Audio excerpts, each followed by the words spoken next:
शिवानी अपने mummy papa की लाडली इकलौती संतान थी। उसके मम्मी पापा उसकी हर ख्वाहिश पूरी करते थे, जिस वजह से शिवानी बहुत जिद्दी हो गई थी। 12 वर्ष की थी वो, लेकिन सिवाय खेलकूद मस्ती के और कुछ नहीं आता था।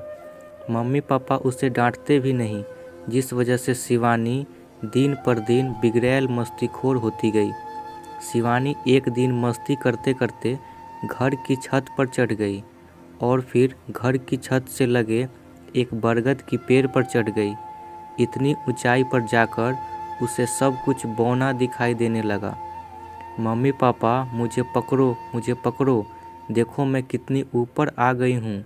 अब मुझे कोई नहीं छू सकता, मुझे पकड़ो ना। मम्मी पापा ने समझाने की कोशिश की, पर शिवानी टस से मस नहीं हुई। आखिर हार कर शिवानी के पापा शिवानी को लेने पेड़ पर चढ़े। शिवानी बोली, नहीं, मैं नहीं आऊँगी, मुझे इस पेड़ से झूला बांध दो, तब मैं नीचे उतरूँगी। शिवानी के पापा ने एक झूला बनवाने वाले को बुलाया। उसने 5 घंटे की कड़ी मशक्क़त के बाद झूला बना दिया। शिवानी के पापा ने अब पेड़ से उतरने और झूले में बैठने को कहा। शिवानी अपनी जिद्दी स्वभाव के मुताबिक पेड़ से कूदकर उतरी और उसका अंदाज़ा चूक गया। वह पेड़ से झूले के लिए कूदी थी, लेकिन ज़मीन पर झूले के बजाय नीचे ज़मीन पर धड़ाम से गिर गई। शिवानी के गिरते ही ज़मीन पर पड़े बबूले के कांटे शिवानी के पूरे शरीर में चुभ गए। शिवानी लहूलुहान हो बेहोश हो गई। जब उसे होश आया तो शहर के जाने माने डॉक्टर शिवानी की मरहम पट्टी कर रहे थे। उसकी मम्मी पापा पास ही बैठे थे। अचानक शिवानी को होश आया और वह चिल्लाने लगी, मम्मी पापा, मुझे कुछ दिखाई नहीं दे रहा है। डॉक्टर ने बताया, बबूल के कांटे शिवानी की आंखों को फोड़ दिए हैं। अब शिवानी कभी नहीं देख पाएगी। हे राम, हमारी बच्ची अब तो खेलने कूदने की उम्र में ही अंधी हो गई। अब बाकी की ज़िंदगी कैसे कटेगी? डॉक्टर साहब, कुछ तो उपाय होगा। किसी भी तरह से हमारी बच्ची के आंखों से देखने लायक बना दो, वरना हमारी शिवानी की ज़िंदगी तबाह हो जाएगी। डॉक्टर बोले, अब इसमें मैं क्या कर सकता हूँ?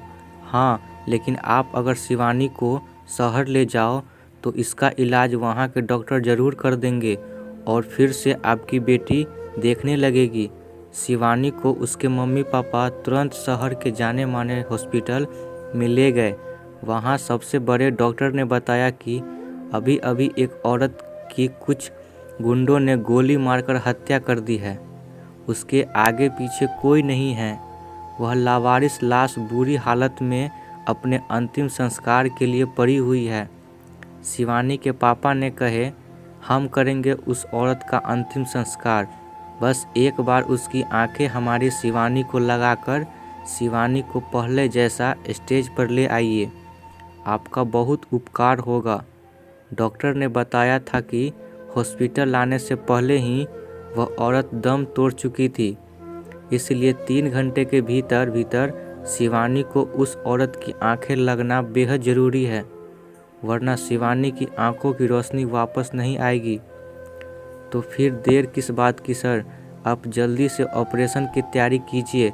रुपए हम पानी की तरह बहा देंगे, बस हमारी बेटी की आंखें वापस आ जाए। डॉक्टर ने तुरंत रिस्पॉन्सिबल लेटर पर शिवानी के पापा के हस्ताक्षर लेकर शिवानी को ऑपरेशन थिएटर में भेज दिए। वह मरी हुई औरत की लाश भी वहीं ऑपरेशन थिएटर में मौजूद थी। डॉक्टर ने उस मरी हुई औरत की आंखें निकालकर सुरक्षित रख ली। फिर उस औरत की लाश को हॉस्पिटल वालों ने अंतिम संस्कार के लिए ले गए। शिवानी की आंखें का ऑपरेशन सक्सेसफुल हो गया। 4 दिन बाद शिवानी की आंखों की पट्टी खुलने थी।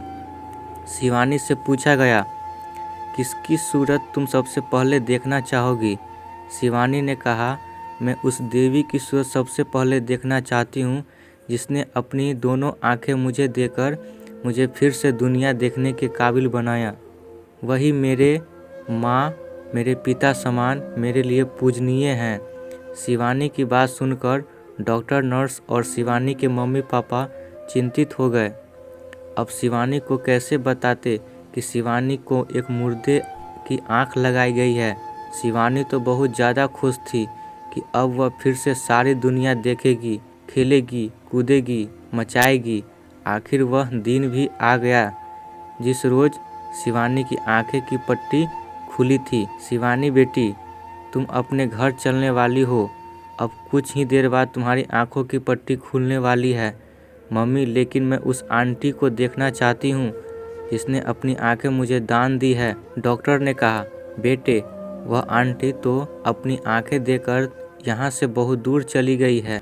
अब शायद वो कभी भी तुमको दिखाई नहीं पड़ेगी। शिवानी बहुत उदास हो गई। ठीक है, अगर वह आंटी मुझे नहीं देखने वाली तो मैं अपनी आंखों की पट्टी भी नहीं खोलने वाली हूँ। शिवानी ने जिद करते करते सो गई। दोस्तों, यह कहानी थोड़ी लंबी है, इसलिए इस कहानी को 2 भागों में बांट दिए हैं। आशा करता हूँ यह कहानी आपको पसंद आया होगा। धन्यवाद।